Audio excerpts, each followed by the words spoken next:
আনন্দ বাংলা, আমরা নিরপেক্ষ নই, মানুষ ও সমাজের পক্ষে।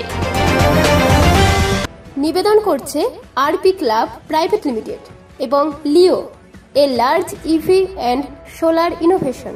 সহ নিবেদক বারডোয়ান ইউনিটেক টেকনিক্যাল ইনস্টিটিউট, যে দেয় চাকরি ও ভবিষ্যতের গ্যারান্টি। বর্ধমান পৌরসভার অধীনে রাস্তার উপরে যারা হকারি করেন, দোকানদারি করেন, কিছুদিন আগে অভিযান চালিয়ে ফুটপাত দখলমুক্ত করা হয় বর্ধমান পৌরসভার পক্ষ থেকে। তার কিছুদিন পরে দেখা যায় ফুটপাত জুড়ে গ্রিল লাগিয়ে রেলিং করা হয় এবং সেই রেলিং বন্ধ করা হয় যাতে ফুটপাতে সাধারণ মানুষ চলাচল করতে না পারে। তাই দেখে ক্ষিপ্ত সাধারণ মানুষ থেকে স্থানীয় ফুটপাতের দোকানদাররা। কতদিন? বহুদিন, হ্যাঁ, ধরুন সিপিএম আমল সেই ধরুন করছি একভাবে, হ্যাঁ, কোনোদিন এইভাবে অত্যাচার হয়নি আমাদের। আমরা উঠিয়ে দিয়েছে, আবার বসছি কি, কিন্তু ঘিরে দেয়নি আমাদেরকে। এইটাই আমাদের ওই জায়গায় আজকে আমরা কী করে খাবো, সেটাই আমার চিন্তা আমাদের। আপনি কিসের ব্যবসা করতেন? আমি লটায় টিকিট বিক্রি করি, লটে আগে, হ্যাঁ, এখানে বসে এখানেই বসে বিক্রি করি। কতদিন ধরে বিক্রি করেছেন? আমি এইটা বছর 18-20 বিক্রি করছি এটা। এখন তো আপনাদের এখান থেকে তুলে দিয়েছে। হ্যাঁ, এখন ঘুরে ঘুরে বৃষ্টি হচ্ছে না, এখন খুবই অভাব আমাদের এখন এক রকমের। এখান থেকে যে তুলে দিল, তারপরে ওই জায়গাটা এখন কি দেখতে পাচ্ছেন? ওই যে ঘেরা আছে, বাউন্ডারি দিয়ে ঘিরে দিল, পুলিশ দিয়ে হাঁটিয়ে দিল আমাকে মুখ যে এমএলএ। আপনার নাম কি? আমার নাম ষষ্ঠীচরণ দাস। কোথায় বাড়ি? আমার বাড়ি এখন ভাড়া বাড়িতে থাকি, হ্যাঁ, আর কোনো ঠিক নেই, এই বাড়ি ও বাড়ি ভাড়া থাকি। বর্ধমান আমার নিজের বাড়ি হচ্ছে, বাড়ি তো আমার এই ঝড়িপাড়ার মানুষ হয়েছি, হ্যাঁ, দীর্ঘদিন থেকে আমার সবই ছিল। ঝলদিপাড়াতেই মানুষ হয়েছে, ঝলদিপাড়াতে এখন ইয়েতে গেছি আমি, ওই কাঠে ফুটে ওখানে ভাড়া গেছি। তুলে দিল, আমাদের চায়ের দোকান ছিল, এখান থেকে তুলে দিল, হ্যাঁ, বলছে ফুটপাথ ভাঙবো বলে। আর এখন দেখুন স্যার, দেখুন কিরকম ঘিরে রেখে দিয়েছে, এরকম কিরকম রেলিং টেলিং দিয়ে ঘিরে রেখে দিচ্ছে, আমাদেরকে বসতে দিচ্ছে না। আমাদের কি করে চলবে? হ্যাঁ, বাগান করে দিচ্ছে এখানে, হ্যাঁ, বললো তো ফুটপাথ তুলে দেবো হকারের রাস্তা রাখার জন্য, কিন্তু রাস্তা তো আদৌ হচ্ছে না। পুরো ঘিরে রেলিং দিয়ে ফুটপাথে লোক যেতে পারছে না, রাস্তা দিয়ে লোক যাচ্ছে। আমার নাম তাপস দাস। আপনি কিসের ব্যবসা করতেন? চায়ের দোকান করতাম। এই যেটা করা হচ্ছে, এটাকে ঠিক করা হচ্ছে? করা তো ঠিক হচ্ছে না, কিন্তু আমাদের তো চলছে না, কি করবো? আমাদেরকে একটু ছোট করে বসতে দিলেও তো হয়, বসতেও দিচ্ছে না, পুরোটাই ঘিরে দিচ্ছে। আর যে রাস্তায় যে লোক যাবে, রাস্তার লোকটা তো যেটা সে রাস্তা দিয়েই তো যাচ্ছে, লোক ফুটপাথের ওপর দিয়ে যাচ্ছে না তো, ঘিরে বাগান করে দিচ্ছে সব।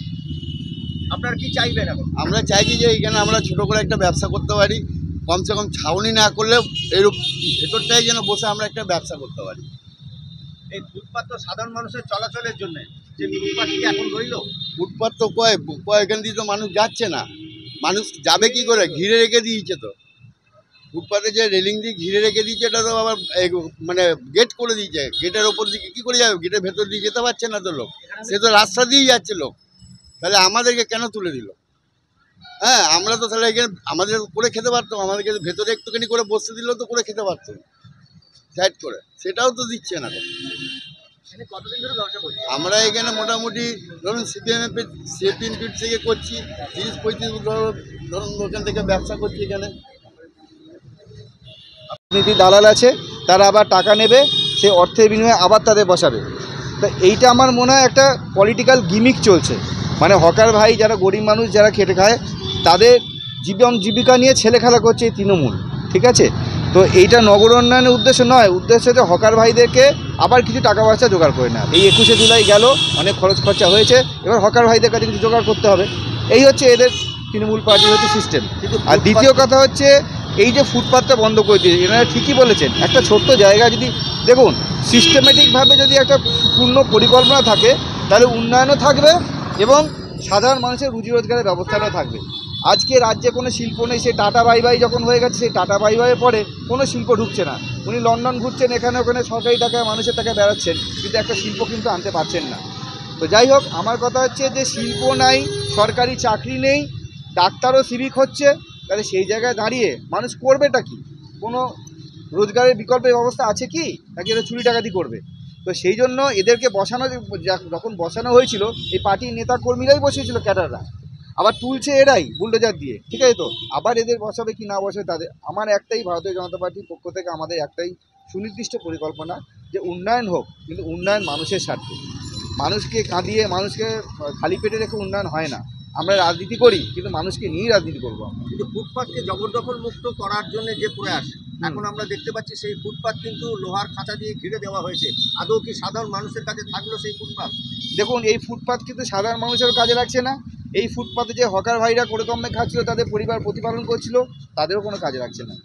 এটা হচ্ছে, আমি প্রথম থেকে যেটা বলছি, এটা একটা সেই জঙ্গল রাজত্ব চলছে, কোনো পরিকল্পনাহীন পরিকল্পনা। যে দেখাচ্ছে মানুষকে যে আমরা কিছু করছি, কিন্তু ঘন্টার মাথা অশ্বডিম্ব প্রসব করছে এরা। এটা নিয়ে কি জেলা বিজেপি কিছু ভাবছে?